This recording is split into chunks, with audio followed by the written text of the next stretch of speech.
Castilla se encuentra ubicada en la zona noroccidental de Medellín, limita por el norte con el municipio de Bello, por el oriente con el río Medellín, por el sur con la comuna número 7 Robledo y al occidente con la comuna número 6 12 de octubre.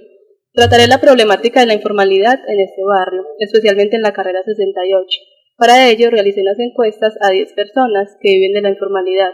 Posteriormente podrán ver las gráficas estadísticas que se obtuvo y sus correspondientes lecturas. La encuesta empieza preguntando la edad de las personas. Entre las opciones está de 30 a 40 años, de 40 a 50 años, 50 años o más. El 50% de las personas encuestadas tiene entre 40 y 50 años. El otro 50% equivale a 50 años o más, dando como resultado un 0% en las edades de 30 a 40 años, siendo un dato importante debido a que hay una mayor tendencia en las personas adultas en practicar el trabajo informal. Se les pregunta a las personas que si están afiliadas a algún régimen de salud. Entre las opciones está SISBEN, EPS u otro. De las personas encuestadas se puede observar que todas pertenecen a algún régimen de salud.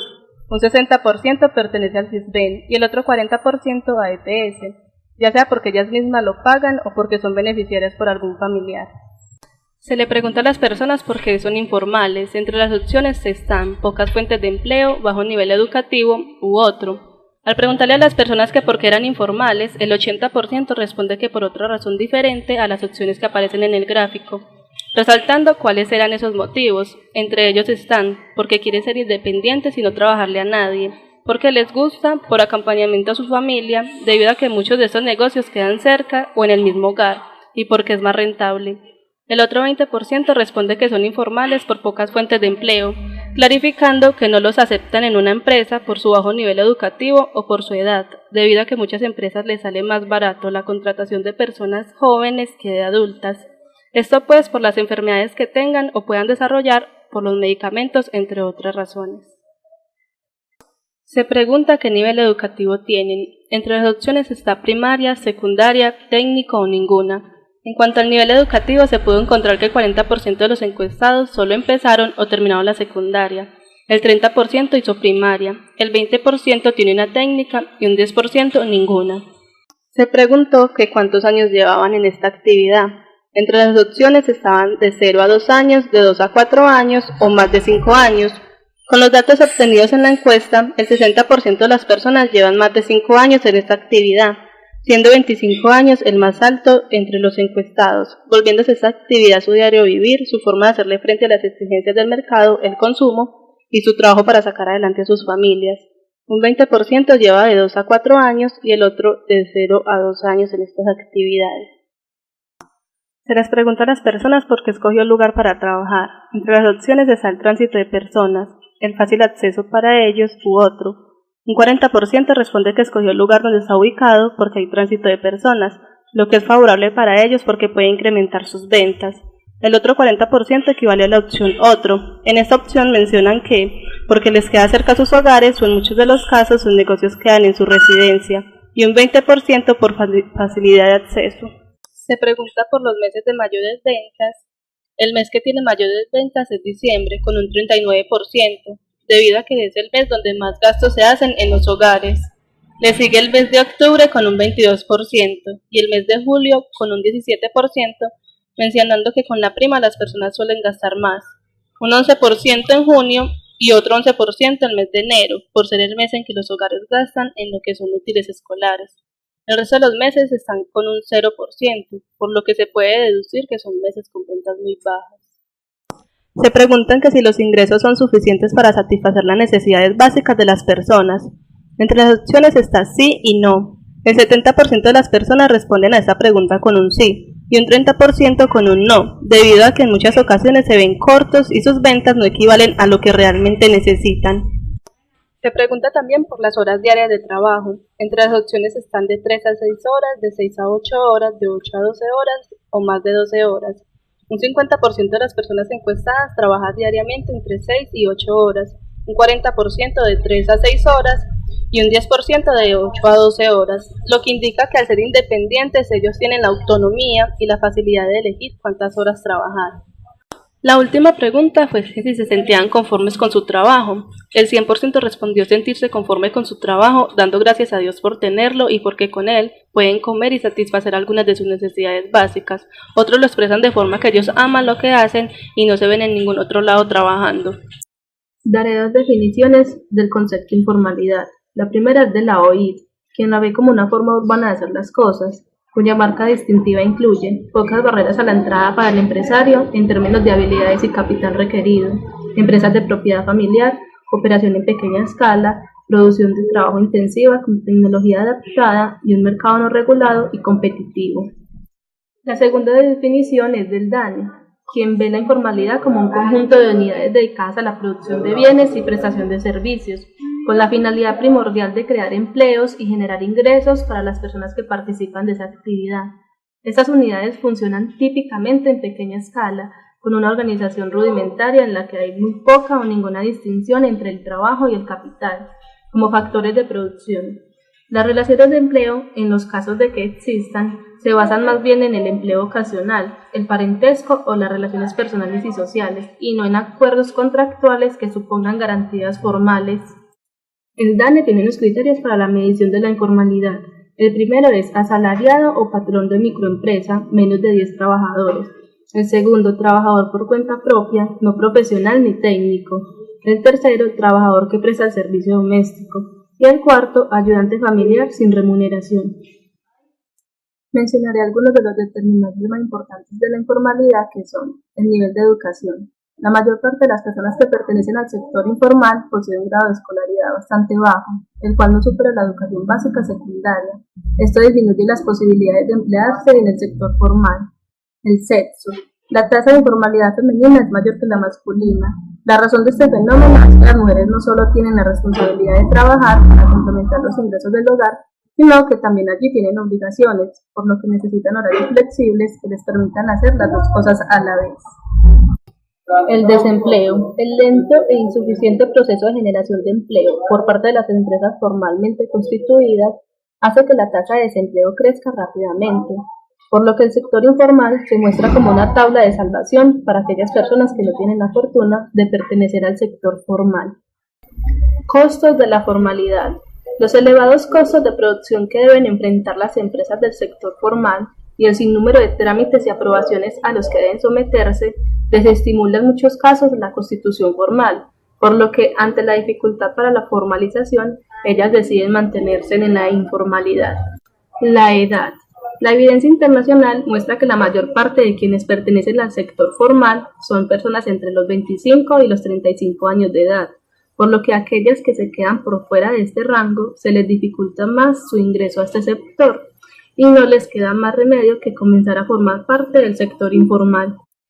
Complementación de ingresos. Muchas de las personas que trabajan en el sector formal tienen la obligación de sostener a una familia, y si el salario mínimo legal permitido no es suficiente en términos reales para su sustento, no les queda más que incursionar en el sector informal, y así hacer parte de dos sectores o influenciar a un miembro de su familia para que lo haga, con el fin de complementar los ingresos familiares. El fenómeno de la informalidad se mira desde dos enfoques. El primero es el estructuralista.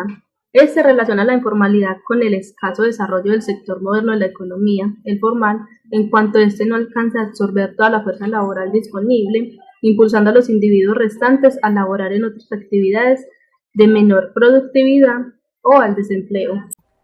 En este enfoque el mercado laboral se encuentra por segmentos. Por un lado están los sectores modernos y productivos y por el otro los tradicionales y de baja productividad. Este esquema tiene fundamento en lo que se conoce como el dualismo económico.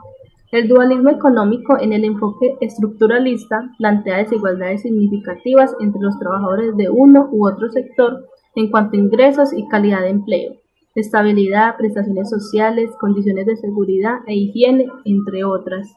El sector informal puede estar conformado en primer lugar por un sector de baja productividad, plantas pequeñas, bajas remuneraciones y de trabajo de reducidas habilidades. En segundo lugar, por algunos trabajadores calificados que son expulsados del sector formal y encuentran en la informalidad una opción para garantizar su subsistencia y la de su grupo familiar. Damos paso al enfoque institucionalista, cuyo origen se atribuye al Banco Mundial. Este relaciona la informalidad con una elección individual y racional de los agentes, quienes prefieren esta opción en vez de enfrentar los costos que el Estado impone a la legalización y funcionamiento de las empresas. Este enfoque propone la liberación de los mercados y ya reducción de la intervención estatal en el mercado laboral. La decisión de pertenecer al sector formal o informal la toman los agentes basándose en un análisis costo-beneficio. Se dice que es una decisión voluntaria. Luego la informalidad reflejaría una especie de espíritu empresarial o emprendedor, en donde sus agentes poseen una educación escolar intermedia, ingresos relativamente altos, cierta experiencia laboral y una edad cercana al fin de la vida laboral activa, es decir, no necesariamente pobres o marginales. El sector informal puede estar conformado en primer lugar por un sector de baja productividad, plantas pequeñas, bajas remuneraciones y de trabajo de reducidas habilidades. En segundo lugar, por algunos trabajadores calificados que son expulsados del sector formal y encuentran en la informalidad una opción para garantizar su subsistencia y la de su grupo familiar. Vi la necesidad de también mencionar acá algunos artículos del proyecto de ley 23 del 2012 del Senado, por la cual se reglamenta la actividad del vendedor informal y se dictan otras disposiciones. El artículo 1 hace una definición del vendedor informal. Las personas que se dediquen voluntariamente al comercio de bienes o servicios en el espacio público como medio básico de subsistencia se denominarán vendedores informales. El artículo 2 hace una clasificación de los vendedores informales y los clasifica de la siguiente manera. Vendedores informales ambulantes. Son los que realizan su labor recorriendo las vías y demás espacios de uso público, sin estacionarse temporal o permanentemente en un lugar específico, utilizando un elemento móvil portátil o su propio cuerpo para transportar las mercancías. Vendedores informales semiestacionarios. Son los que realizan su labor recorriendo las vías y demás espacios de uso público, estacionándose de manera transitoria en un lugar, con la facilidad de poder desplazarse a otro sitio distinto en el mismo día, utilizando elementos tales como carretas, carretillas, tapetes, telas, maletas, cajones rodantes o plásticos para transportar las mercancías. Vendedores informales estacionarios. Son las personas que para ofrecer sus bienes o servicios se establecen de manera permanente en un lugar determinado del espacio público, previamente definido por la respectiva autoridad municipal o distrital, mediante la utilización de kioscos, toldos, vitrinas, casetas o elementos similares. Vendedores informales periódicos. Realizan sus actividades en días específicos de la semana o del mes, o en determinadas horas del día en jornadas que pueden llegar a ser inferiores a las 8 horas. Vendedores informales ocasionales o de temporada.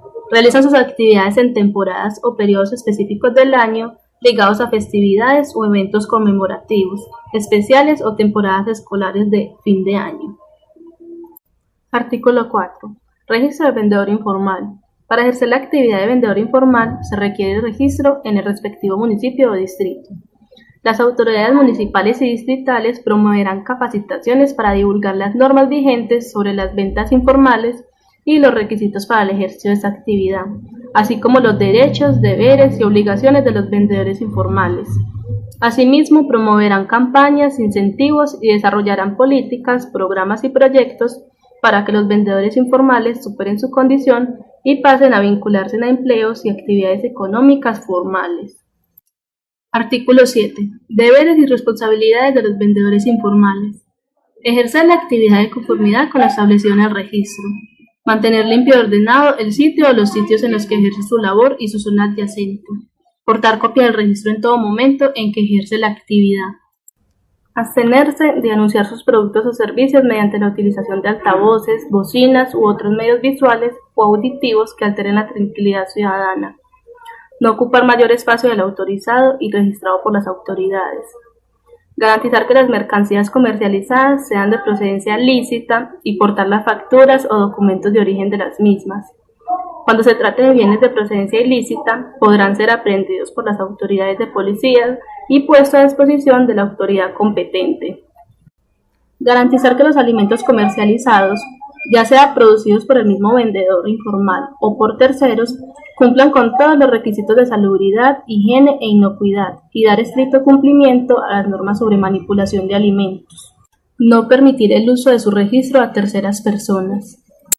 Resumiendo, El quehacer que nos queda a todos, ya sea la administración pública, los trabajadores informales o la ciudadanía en general, es el reconocimiento del trabajo informal, mucho más allá de los imaginarios sociales que se tienen de él, generando propuestas encaminadas al bienestar de esta población, teniendo en cuenta que según los resultados obtenidos en las encuestas, es población adulta en su mayoría, quienes ya su vida laboral está cerca de dejar de ser activa, esto pues en el mundo capitalista y empresarial. Hay que promulgar los derechos que tienen las personas que pertenecen a este sector, mediante capacitaciones y fortalecimiento de su visión emprendedora. Otra de las tareas muy importantes y complejas es ver cómo los agentes públicos responden a las necesidades de este sector sin que sus derechos se vean vulnerados.